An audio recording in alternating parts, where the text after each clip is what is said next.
Hello guys, welcome back. आज के lecture के अंदर हम पढ़ेंगे ब्रेस्ट के बारे में।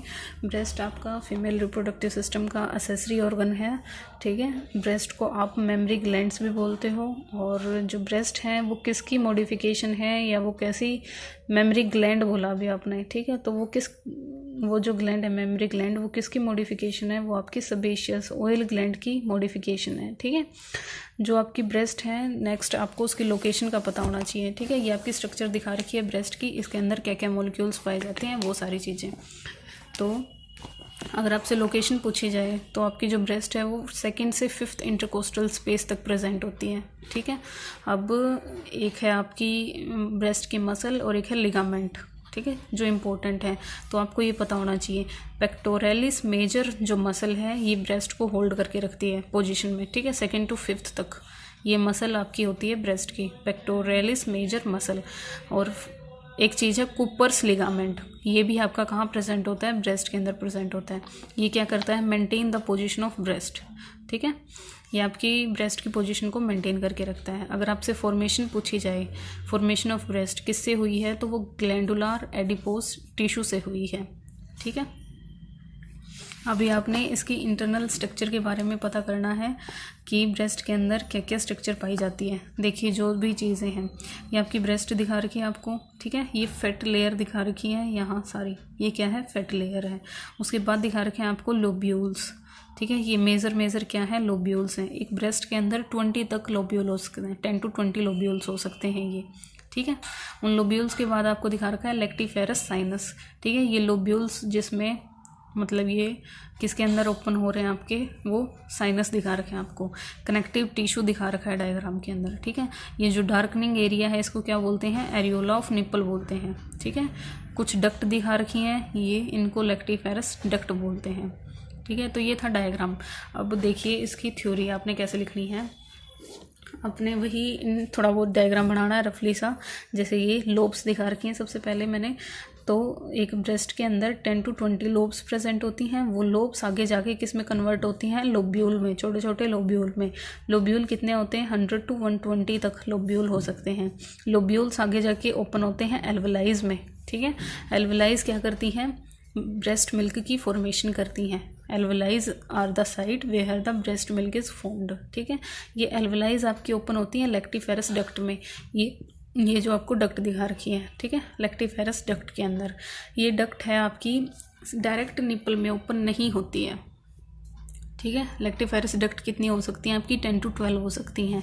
Doesn't open directly into the nipple. ठीक है, ये निप्पल के अंदर डायरेक्टली ओपन नहीं होती हैं। तो फिर ये किस में ओपन होती हैं? एक लेक्टिफेरस सैक के अंदर, जैसे कि आपको डायग्राम में दिखा रखा है। लेक्टिफेरस साइनस दिखा रखा है ना, जो लेक्टिफेरस डक्ट दिखा रखी है ये डक्ट आपकी सीधा निप्पल में ओपन ना होके पहले किस में ओपन होती है? साइनस में। तो उसको आप सैक भी बोल सकते हो। ठीक है, उसका नाम होता है एम्पुला आपका। ये एम्पुला क्या करता है? स्टोर करके रखता है मिल्क को। ठीक है, और ये सैक आपका ओपन होता है निप्पल के अंदर। ये जो आपको पोर्शन दिखा रखा है यहाँ बीच में। ठीक है, तो कैसे कैसे अपने याद करना है।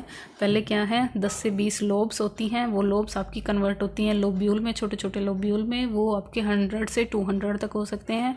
लोब्यूल्स आपके ओपन होते हैं एल्वेलाइज में। छोटी छोटी सेल्स यहाँ होती हैं, एसिनाई सेल्स आप बोल सकते हो उनको, ब्रेस्ट के अंदर जो ब्रेस्ट मिल्क फॉर्मेशन करती हैं।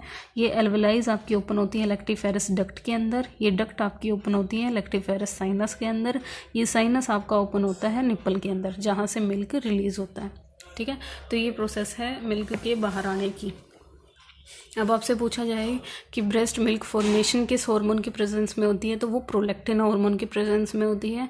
और ब्रेस्ट मिल्क अगर इजैकुलेट आपसे पूछा जाए कैसे होता है, तो वो ऑक्सीटोसिन की प्रेजेंस में होता है। ठीक है, और स्पर्म आपके इजैकुलेट किसकी हेल्प से होते हैं? ऑक्सीटोसिन की हेल्प से होते हैं।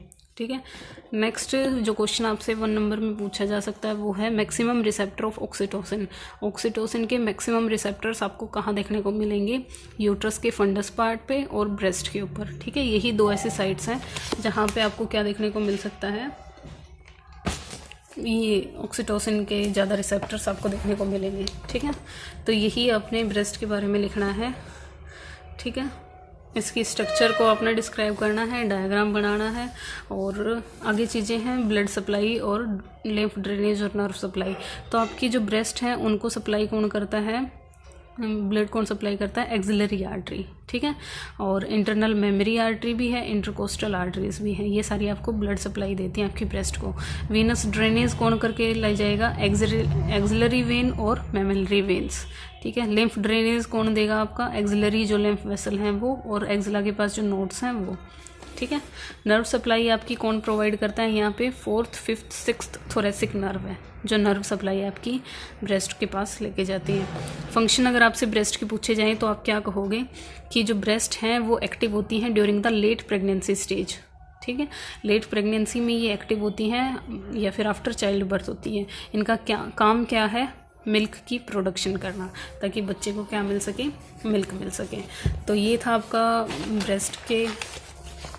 ब्रेस्ट क्या है, सेबेशियस ग्लैंड है, मेमोरी ग्लैंड है, मिल्क प्रोडक्शन में ये हेल्प करती हैं, ठीक है। तो यहाँ पे आपके जो ऑर्गन्स थे फीमेल रिप्रोडक्टिव सिस्टम के वो कंप्लीट होते हैं। Thank you guys.